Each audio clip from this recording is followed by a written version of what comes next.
This is a real honor. I started my professional career in this country, so it's great to be back.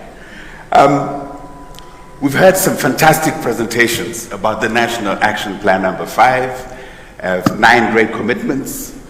What they didn't tell you, my friends Caroline and Mushiri, is this is really hard work. And Dr. Korea knows how hard this work is to transform the relationship between governments and citizens. So my first question to you is to understand personally your vision for open government in Kenya. Why do you want to do such hard work? And you've been involved in it as deputy president, now as president. Why? What's in it for you? What's in it for Kenya? Thank you very much, Aiden. Everybody else made a statement. I don't know why I'm the only one answering questions.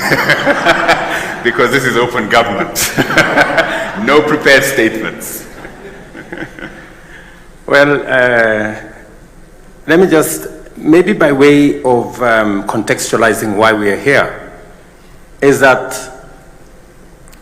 as you have heard, the Open Government Partnership Framework was conceptualized in 2011.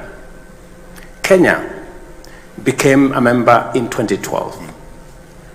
We were among the first countries to join this framework because of our belief in openness and running an open government. When I came into office as deputy president, I took it up as one of the deliverables of the administration that we were running.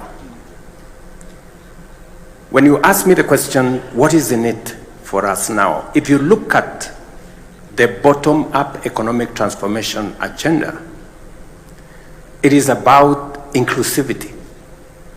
It is about people who traditionally have not been in the equation. And that is why we're saying the millions at the bottom of the pyramid, who sometimes, most times, are left behind, must this time round be in the frame, be in the equation. And therefore, inclusivity brings an element of openness.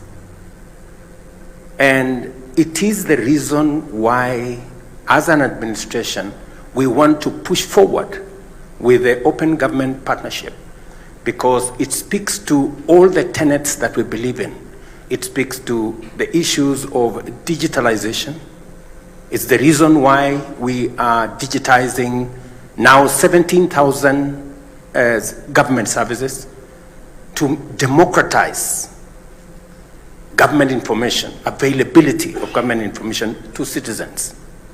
And we believe that open government enhances transparency, enhances accountability, and empowers citizens to be able to make decisions. Those three things are very important. Transparency improves trust in government. Accountability makes sure that resources meant for public good is not spent on other things. And number 3, bringing citizens into the equation gives them the power to make decisions and to inform government policy. Let me take you up on one of the things that you're mentioning there. Sometimes open government and what you just described can feel very distant to the ordinary Kenyan citizen. It can feel very abstract.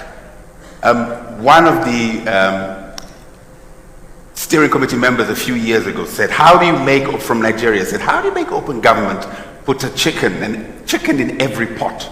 How do you make open government real for people so that they can feel that their lives are actually improving from this approach to government? So maybe my specific question is, please share with us some really specific measures that your administration is taking and will take to strengthen economic governance and to ensure transparency and accountability in the management of public resources and public debt. What are the specific measures you're doing for that?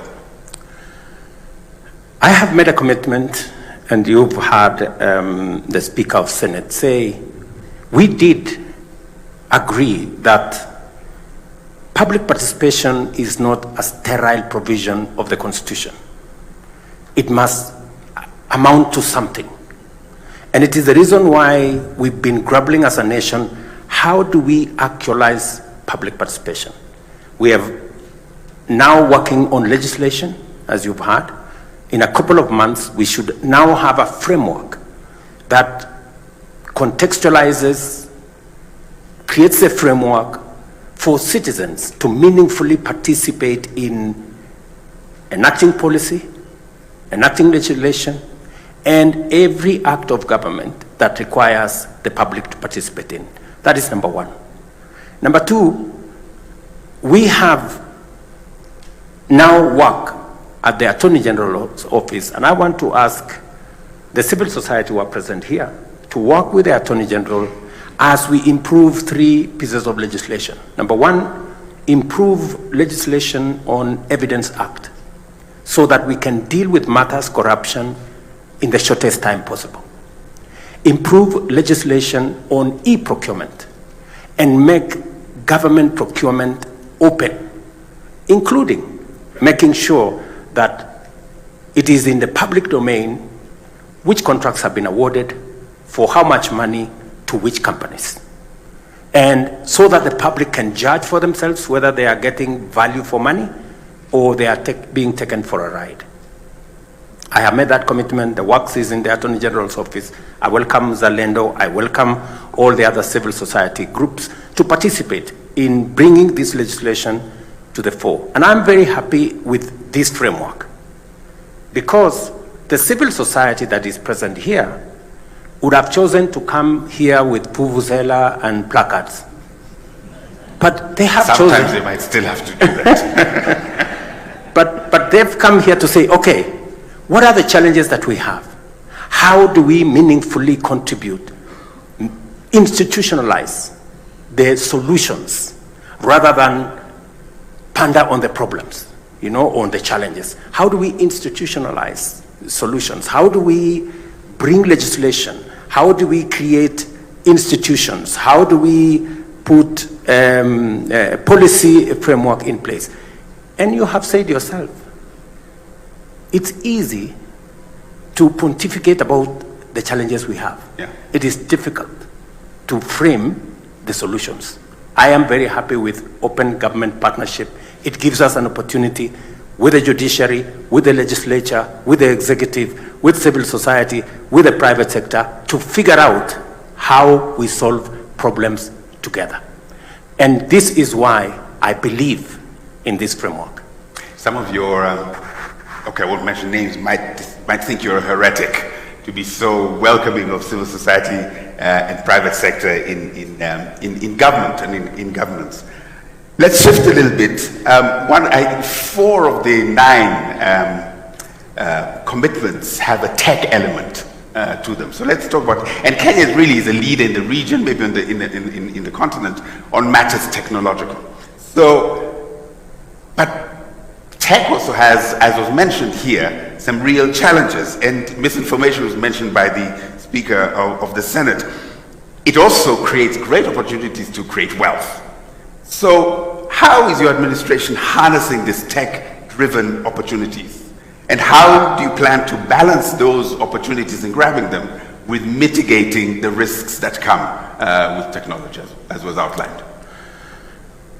I agree with you 100%. Technology all the way to artificial intelligence gives us great opportunities, but also has a good measure of challenges. And I will give you 2 examples how we are taking advantage of technology. Number 1, we rolled out the Hustler Fund. 12 billion shillings in it already. 22 million Kenyans are beneficiaries.